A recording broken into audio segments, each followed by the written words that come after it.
আমার শ্বশুর শাশুড়ির অবহেলার কারণে মাত্র 6 মাসে পৃথিবীর আলো দেখার আগেই আমার সন্তানটি মিসক্যারেজ হয়ে গেছে। প্রথম সন্তানটি নষ্ট হওয়ার পরে আমি ভেবেছিলাম আমি আর কখনোই মা হতে পারবো না। এরপর দীর্ঘ 5 বছর অপেক্ষা করার পর যে সন্তানটি আমার পৃথিবীতে এসেছে সে আর তার বাবার মুখ দেখতে পারেনি। মাত্র 15 দিনের ব্যবধানে বাবার ছেলের দেখা হয়নি। আমি নুসরাত, আমার বাড়ি গোপালগঞ্জ। আমি আমার বাবার তৃতীয় কন্যা। আমার আগে আমার বাবার আরো 2টি কন্যা সন্তান আছে। আমার 2 বোনকে বাবা তার পছন্দের ছেলেদের সাথেই বিয়ে দিয়েছে। তবে আমার বিয়ে হয়েছিল 2017 সালে, যাকে আমি ভালোবেসেছিলাম তার সাথেই। প্রথমত আমার ভালোবাসার কথা পরিবার মেনে নেয়নি, কিন্তু পরবর্তীতে পরিবারের সবাই মিলে বসে সিদ্ধান্ত নিয়ে আমাকে আমার ভালোবাসার মানুষটির কাছে বিয়ে দেয়। আমাদের বিয়েটা পারিবারিকভাবে হলেও কেন জানি আমার শ্বশুরবাড়ির মানুষগুলো কোনোভাবেই আমাকে মেনে নেয়নি। আমি যতটাই তাদের জন্য করতাম না কেন, মনে হয় ততটাই তাদের জন্য কমতি ছিল, আর সেই জন্যই তারা ইচ্ছে করে আমার সন্তানটাকে আমার কাছ থেকে কেড়ে নিয়েছে। আমার স্বামীরা 6 ভাই বোন, 2 ভাই এবং 4 বোন। তাদের মধ্যে থেকে একজন ভাই এবং 3 জন বোনেরই বিয়ে হয়ে গিয়েছিল, এবং আমার একটি ছোট ননদ ছিল আমাদের বাড়িতেই। আমি এবং আমার হাজবেন্ড 2 জন স্টুডেন্ট থাকা অবস্থায় বিয়ে করেছি। তাই আমার হাজবেন্ড তেমন কোনো জব করতো না, ধরতে গেলে আমরা দুজনেই বেকার ছিলাম। যেহেতু আমার স্বামী বেকার ছিল, তাই উঠতে বসতে সবাই আমাকে অনেক কথা শোনাতো। আমার ননাসেরা যখন আমার শ্বশুর বাড়ি বেড়াতে আসতো, তখন তারা হাসি ঠাট্টায় হোক বা একেবারে সরাসরি হোক অনেকভাবে আমাকে অনেক কথা শোনাতো।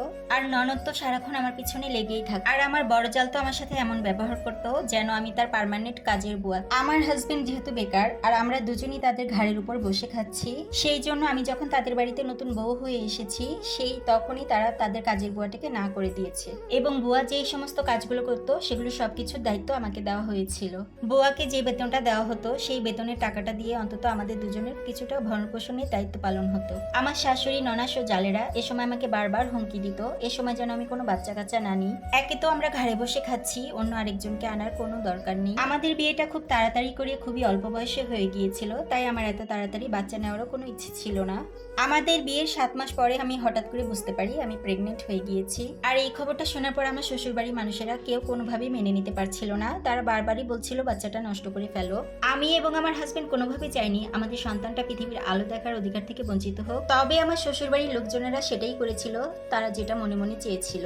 আমার 6 মাসের সন্তানটাকে তারা ইচ্ছে করে পৃথিবীর বুক থেকে বিদায় করে দিল। পুরো ঘটনাটি বলার আগে আপনাদের কাছ থেকে একটু সময় নিতে চাই। আর এই যে আপনারা যারা আমার রেগুলার অডিয়েন্স আছেন, তারা অবশ্যই জেনে থাকবেন যে এই যে আমি প্রতিদিন আপনাদের সাথে যে গল্প কাহিনীগুলো শেয়ার করে থাকি, এটা কোনোটাই আমার জীবনের সাথে কোনো মিল। কিন্তু কিছু কিছু আজাইরা পাবলিক আছে, তারা সারাক্ষণ আমি কি ভিডিও ছাড়ছি, ভিডিও টপিকে আমি কি বলছি, এগুলো নিয়ে কুটনামি করার জন্য ওতপেতে বসে থাকে। সেই সকল আজাইরা পাবলিকদের আমি বলতে চাই, ভাই আমার ভিডিওগুলো কোনোভাবেই তোমাদেরকে নিয়ে করা না, অতএব আমার ভিডিও থেকে তোমরা অবশ্যই 100 হাত দূরে থাক। প্রেগনেন্ট অবস্থায় প্রতিটা মেয়েই চায় তার বাবার বাড়িতে একটু আরাম করতে, অথবা তার মায়ের হাতে একটু ভালো মন্দ খাবার খেতে। আমি যখন জিদ করে আমার সন্তানটাকে নষ্ট করতে চাইনি, তখন আমার শাশুড়ি আমার উপর রাগ করে বলেছিল আমি যেন আমার বাবার বাড়িতে না যাই, যেখানে প্রেগনেন্সির প্রথম 3 মাস ফুল বেড রেস্টে রাখা হয়।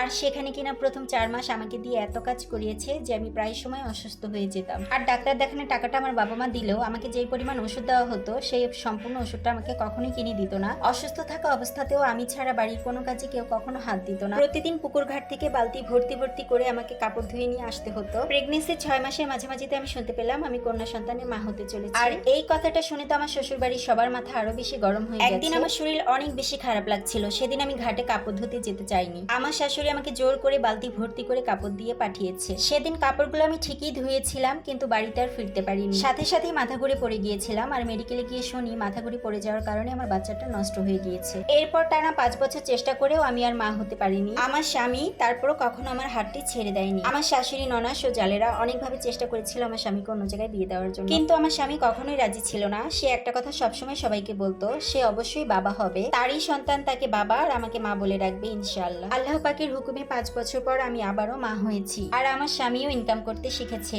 এবার আমার যত্নটা শ্বশুরবাড়িতে খুব ভালোই ছিল। তবে আমার বাচ্চা যখন পৃথিবীতে আসবে, মাত্র 15 দিন আগে আমার স্বামী বাইক অ্যাক্সিডেন্ট করে মারা যায়। এত বছর পর আমার স্বামীর ইচ্ছে পূরণ হবে, আমাদের ঘরে নতুন অতিথি আসবে, আর সেজন্য সে ঘরের সবকিছু নতুন পায়। তাই তার বাবা ঘরের সব ফার্নিচার গুলো নতুন করেছে, এবং তার জন্য একটি স্বর্ণের চেনও কিনে রেখেছিল। তার বাবার রেখে যাওয়া সবগুলো স্মৃতি এখনো আমার কাছে আছে। আমি তার বাবার শেষ স্মৃতি তার ছেলেকে নিয়ে অনেক বেশি ভালো আছে ও সুখে আছে। যেই মানুষগুলো আমাকে এতটা কষ্ট দিয়েছে তারা হয়তো আজ বুঝতে পারছে সন্তান হারানোর কষ্ট কাকে বলে। একজন গর্ভবতী মায়ের সাথে আপনারা কখনো এমন আচরণটি করবেন না যাতে করে সে শেষ পর্যন্ত তার সন্তানটিকে হারাতে বাধ্য হয়।